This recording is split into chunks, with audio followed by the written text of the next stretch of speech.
Welcome to Centauri Stir Fry. Stir Fry here. How the heck are you? Hope you're having a good day. Today, just talking about a few things bat related. Okay, we just had a wedding. It was very, very sad. Everyone stood up and ejected apparently, and they could not hold their peace. So we will get to that. But first, I want to talk about this Harley Quinn here. I bought it for the cover. Very awesome Frank Cho cover. I could not get 4 pages of this book. I just don't know. I don't get it. I love the cover. I know the Granny Goodness is in it. I kind of skipped around. Like I was just looking at the art. Very sad. So I don't know how many more of these Frank Cho covers I'll get, but I really dig this cover. But I just couldn't get into it. Sadly, I really couldn't. All right, and we got the end of the Man of Steel run. This is the Brian Bendis Man of Steel. Now I did overall like this story.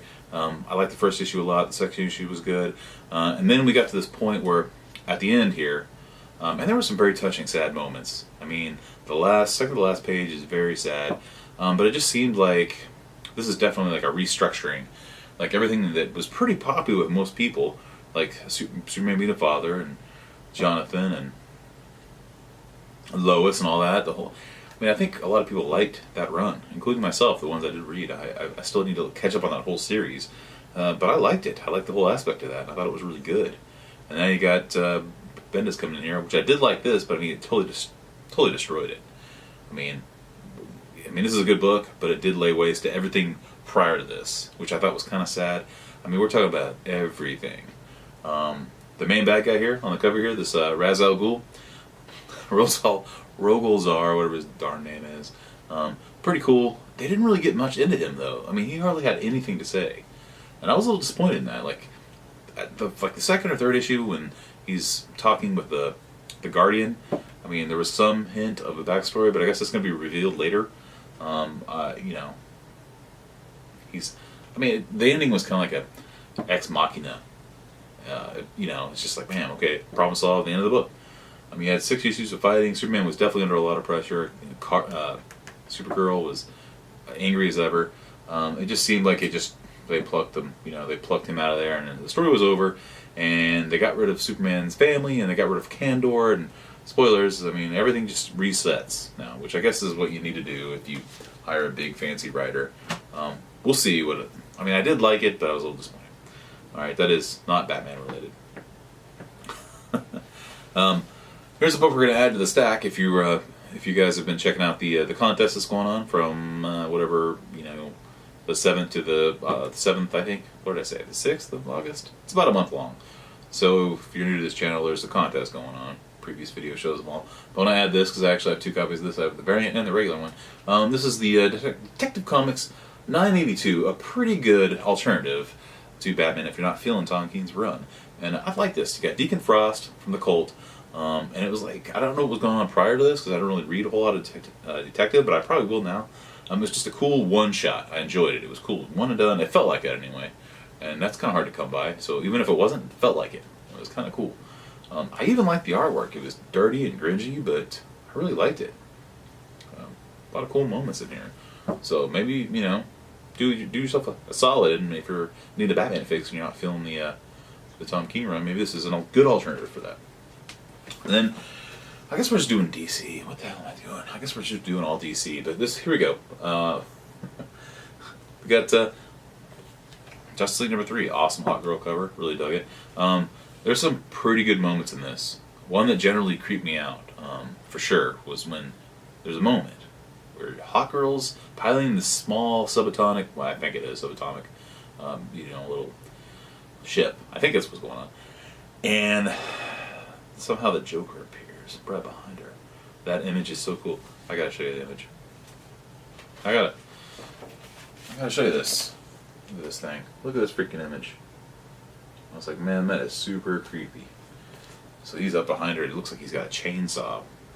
Other than that, the artist is really good, but it's just more Scott Snyder stuff, and I don't know. I'm not feeling that 100%, but it was an improvement over the last issue. All right, now let's cut the chase. Read us up.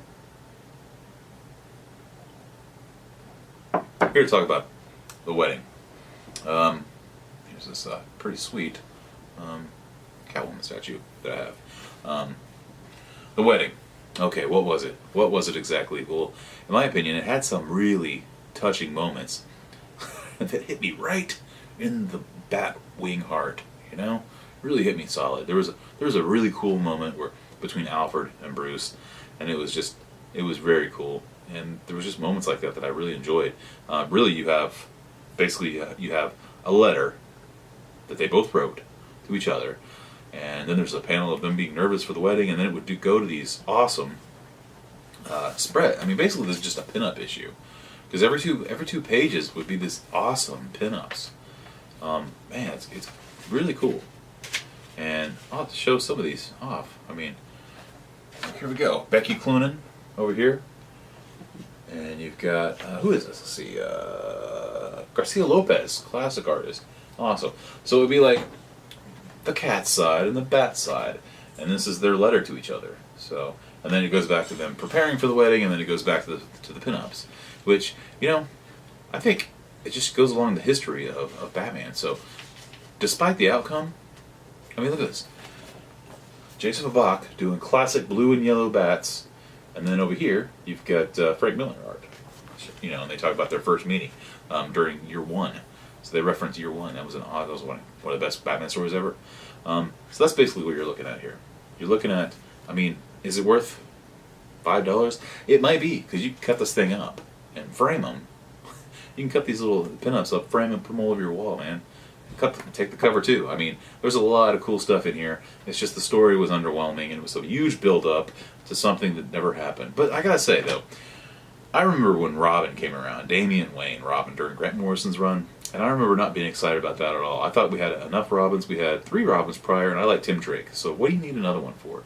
And it turned out to be his son. I was like, he can't have a son. I mean, what's he going to do? It's going to take... I mean, usually, kids bring happiness. Most of the time. 99% of the time. They feel you and they give you a purpose.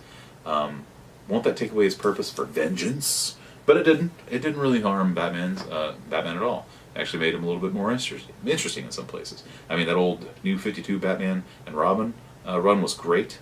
That was awesome. Patrick Gleason and somebody else. I think he was the artist, but still really good stuff. So I wasn't put off by the idea, but I was expecting something a little bit more. There was a lot of build up and nothing happened. They just walk out on each other. It's what it seems like. But so you take that what it is. I mean, I guess she leaves him because she thinks that she will destroy Batman if she makes him happy. And she doesn't want to do that because Batman saves lives. He's a hero. Sometimes he even saves the world, even the galaxy. You know? So she's thinking, no, it's not worth it to ruin Batman just so we can be happy. That's what happened. Which I thought was kind of a bummer. So you can, there's a lot of people that are, saying a whole lot of horrible things about this book. But I think if you wanted to cut this book up, you've got Raphael Albuquerque here. Then you got over here, you got Kubert. You can cut this thing up and just make an awesome poster if you want. I mean, I think it's almost worth the $5 for all the cool pinups. I'm impressed. I like it, and they got so much good stuff in here. Yeah, I'm going through it, but I mean, I enjoyed the pinups, like there's Finch and Lee, David Finch. I think that's Jim Lee. Yep, Jim Lee. So right there, I mean, take that, cut that up, frame it, put it on your wall. I think it's worth checking out for that if you're a huge Batman fan. If you're just along for the ride, I think it might disappoint. Just a little bit, sorry. Here it is. But that one moment, if you're a huge Batman fan, there was one really awesome. There's plenty of those out there, but I don't know, for some reason that was really cool. The shared moment between Batman and Alfred. There's cars running around. I think it's Mad Max. I'll drop that Nika. I'm just gonna keep doing that. Talk to me. Yeah. All right. So now an issue I actually did like, and this is a great art germ cover. This is Catwoman #1, hence the Catwoman statue. And back in the day when this box came out, it was actually an art germ box. He did like the box art. So I'm going to do a full review on this girl, and I'll show pictures of the art, which is great. It's the same artist who did this. Good stuff. So I actually really like the statues a lot. It's really awesome. But if you notice, she's got the goggles on, and she does not have the goggles. She didn't wear the goggles in this one. It's total redesign. It's okay. It's an okay redesign. But the artist, what's her name, Jolie? Oh, dang, let's look it up. Jolie Jones. She does the art and the story, and I think that's freaking impressive. If we can get a whole run out of this girl, do this whole, give us a year of Catwoman, then I think we're going to be in for a treat. Because if you ask me, this book was 10 times better than the Batman number 50. The art was superb. There's a moment in here where this politician lady is taken. She looks presentable. She's got this whole thing, and it's almost like this that vampire story. Like it was some show where there was like this vampire dude, and now the ice cream man's coming. Yeah, feel that rhythm. I'm getting hungry. All right, so she's she looks presentable. She's like Hillary Clinton or something, and then she goes behind the scenes and she's like, all right, what should I wear tonight? And she starts taking herself apart. Crown, fake teeth are coming out, the hair's coming off, contacts. And I hate when people take their contacts out. She's got like these big long nails, taking her down. Look, maybe uncomfortable, but she's like taking she's just taking everything out. She's a totally fake person. She takes off her nose. Ew, man, her nose comes up, man. Didn't really like that. Her son's come in. Anyway, she's up to no good. She's planning to frame Catwoman, whatever it is. There's all these ladies dressed as Catwoman, women. They're all running around and they're committing crimes, shooting police and everything. So she's after Catwoman, Selena Kyle, who is still reeling from the wedding and ditching Bruce for what she feels to be a valid reason, but she's still sad. So it's got some touching moments in here. There's good action. There's some creepiness. I don't know what it is about this artist, but I know she's very popular. I know there's some statues based on her, but look at this stuff. There's that lady I'm talking about. Hopefully you can see that. And here's the beautiful cover. I'm sure you can see that. Hopefully, very cool issue. I think if she can keep it going, I would stick around just for the art. So if they swap artists and writers every other issue, I think I might be out. But we'll see. I mean, I don't know if they keep pumping out cool covers like this. I might stick around. So I guess going to do it for this episode. I was trying to keep it short because after that I'm going to do a review of this cool Catwoman statue that I think is very underrated. And I think it's very cool. I think it's time to start sharing it. So, and they got plenty of these statues coming out. But just got another Catwoman statue. I don't know. DC's crazy. Okay, well that's going to do it for this episode. Thanks for tuning in. Whatever. I mean, spay neuter your pets though. Stay excellent to each other. Remember, Maggie was right. We'll see you next time. Have a good one.